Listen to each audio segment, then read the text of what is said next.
Alô galera, Vasquenales aqui, Marcelo falando. Esse vídeo aqui serão dois tópicos, né?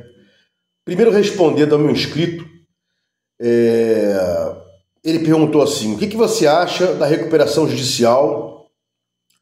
Qual a sua previsão na recuperação judicial?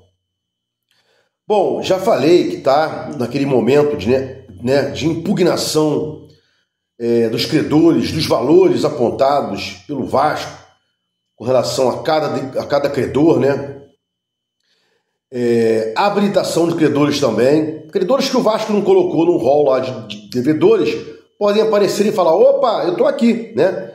Especifica lá que tipo de crédito né? Trabalhista, quirografário, garantia real e tal.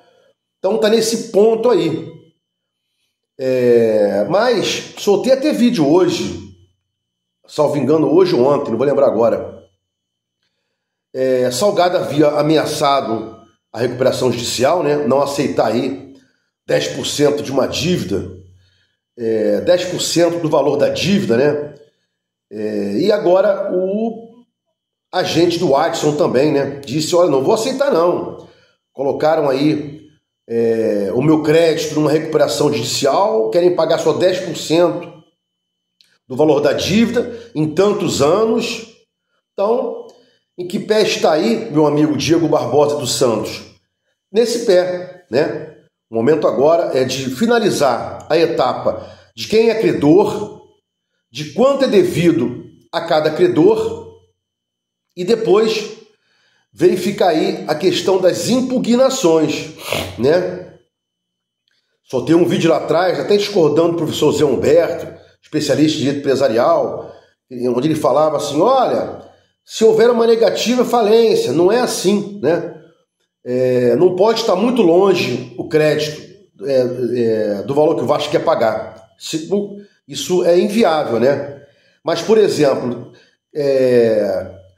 crédito de mil reais, por exemplo, né? Vai oferecendo 700, 800, 600, dependendo aí, pode ser aceito, né? Adequado aí, né? Acordado, mas tem esses problemas, né? Tem um inscrito aqui, salvo engano, é o Wallace, acho que é o Wallace. A gente trocou ideias hoje demoradamente sobre isso. O ponto de vista dele está correto, né? O agente do Adson e o Salgado não são obrigados a aceitar 10% do valor devido, né? E aí há esse problema, né? Mas com relação aqui ao Salgado, um outro inscrito também colocou, né? Talvez tenha sido o próprio Diego Barbosa, né? Não é legítimo esse cara impugnar valor do Vasco, impugnar a recuperação judicial do Vasco, né? Pelo tanto de merda que esse cara levou ao Vasco, esse tanto de prejuízos que esses caras causaram ao Vasco, né? Salgado, Osório, Duque Estrada, e nunca mais apareceram, né? Só temos aí gravações, né, do Flávio Dias dizendo: Osório é o maior administrador do Vasco dos últimos anos, Salgado o maior presidente. E hoje essa gente, né, critica o Pedrinho, como eu também critico, mas eu posso criticar, que eu fui a favor. Eu não fui a favor da venda, né? Eles acham agora que o Pedrinho tem que resolver tudo. Para mim tem que resolver. Entrou, tem que resolver, com certeza, né? Soltei vídeo sobre isso. Ele pode não ter culpa dos problemas, mas ele pegou a responsabilização. O presidente entra para resolver, né? Mas eu posso falar isso. Vocês não podem, não tem moral, né? Vocês mandaram vender, fomentaram a venda, né? Vende aí, porra, qualquer um e tal. E olha que a gente se livrou do grego, né? Do grego, do italiano, dono do Liverpool, né? Esses caras todos aí. Então, Diego Barbosa, né?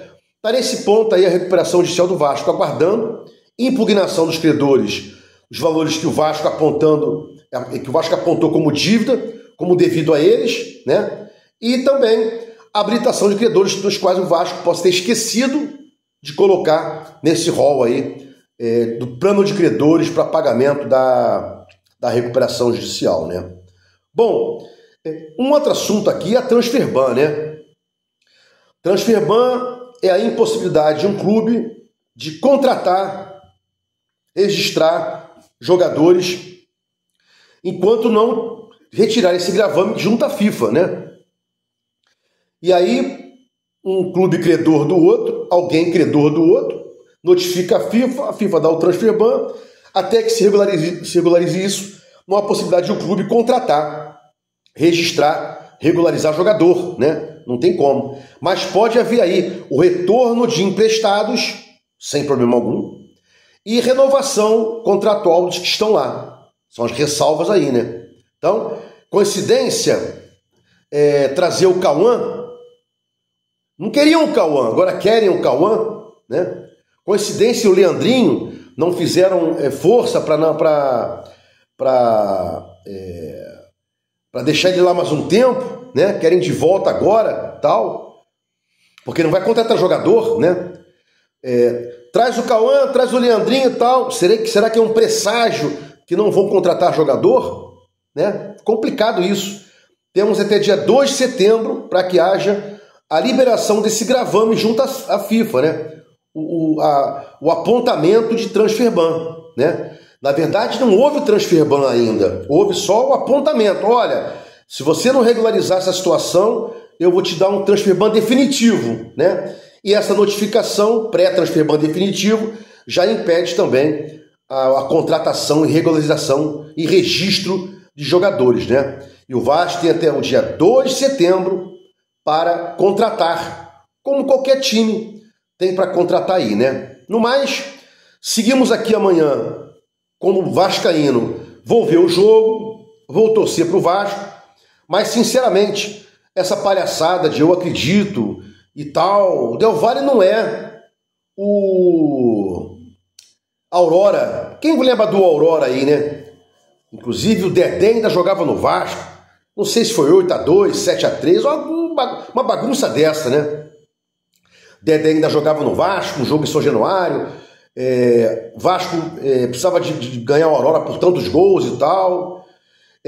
No frigir dos ovos, a minha preocupação é brasileiro, né? Voltamos a ficar aí a 2 pontos da zona de rebaixamento. Estamos com a mesma pontuação de quem hoje está caindo para a segunda divisão. Esse é o problema, né? Fora, por causa do número de vitórias, mas é o próximo, né? O Vasco é o próximo do precipício. É o 16º colocado. 17, 18, 19 e 20, eles caem. E a gente avisou aqui, né? Vai deixar chegar lá, vai deixar entrar na zona de rebaixamento. Se entrar na zona de rebaixamento, para sair é difícil e tal, né? Complicado isso aí. Ruim demais, né? E, sinceramente, eu estou muito preocupado com o Brasileirão e a arrecadação para ano que vem, né? Vasco não pode se dar o luxo de cair para a segunda divisão, tendo enviado a recuperação judicial, a magistrada, um plano de pagamento aos credores usando os recebíveis da primeira divisão. Olha o impacto que pode causar, né? Na questão de algum problema de não aceitação, chancela, né?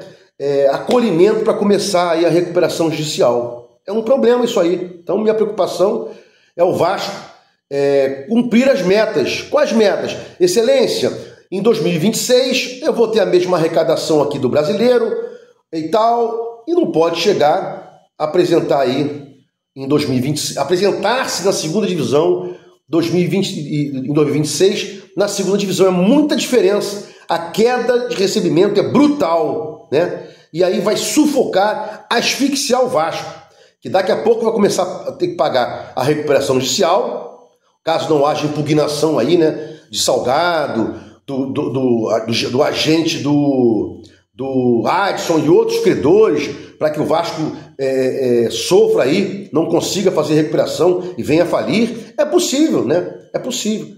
A gente não tem ainda um ok, né? O Vasco apresentou um plano de credores dizendo, eu devo isso e vou pagar isso. Muitos já foram com contratos assinados aceitando os acordos, né? Mas muitos também foram sem aceitação de acordos e vão ser feitos lá dentro uma aceitação ou não dos valores que o Vasco aponta como sendo devido, né, nas esferas da lei de falência, né, trabalhistas e tal, até chegar nos quirografários, né, passando pelos créditos de garantia real e etc, né. Então, vamos torcer aí amanhã, mas na boa, minha preocupação é brasileiro. O Vasco não vai longe da Sul-Americana, o time é patético, o elenco é fraco, e assim também na Copa do Brasil. O time é fraco, o elenco além de desequilibrado, é falho, né? Não tem gente para mudar o jogo. Quando você escuta o treinador falar, como o Diniz fala, né? Que trocou, só fez 2 substituições, e os times fazem 5 substituições, né? O Flamengo, Palmeiras, Galo, Cruzeiro fazem as 5 substituições. O Vasco não faz porque não tem para quem colocar, não tem peça, né? Quando coloca é pior ainda. Inclusive até o GB, que era uma peça de reposição boa, estava machucado, né? Não entrou no jogo anterior. Não sei se vai jogar nesse jogo aí, né? Não temos o Piton. Tomara que seja uma coisa boa, que o Vitor Luiz jogue bem, ou então que ele bote Leandrinho, né? Que a gente veja aí do Diniz soluções e não mais desculpas, né? O Diniz vinha falando em desculpas e não em soluções, né? E tem que começar a ver o mesmo jogo que a gente está vendo, né? Ele bateu o pé lá, disse, olha, não, pô, o Vasco não recuou, não. Eu tirei o David e o Vasco não recuou, não. O Vasco poderia levar esse gol mesmo que tivesse com o David. É dose, né? Vamos aguardar aí. É a vida, né? Esse momento patético já dura muitos anos, 25 anos, à exceção de uma Copa do Brasil e de 3 carioquinhas, né? 2003, 15 e 16. Essa é a saga do torcedor vascaíno que ainda acompanha o time, vai a estádio, fala de futebol, discute, xinga, por amor a essa cruz de malta aqui, né? Se gostou dos comentários, inscreva aqui no meu canal Vasco Análise, dá um like para mostrar o YouTube engajamento, sininho para mostrar o YouTube que você quer receber meus vídeos quando forem lá. Vasco Análise, fique com Deus e até o próximo vídeo.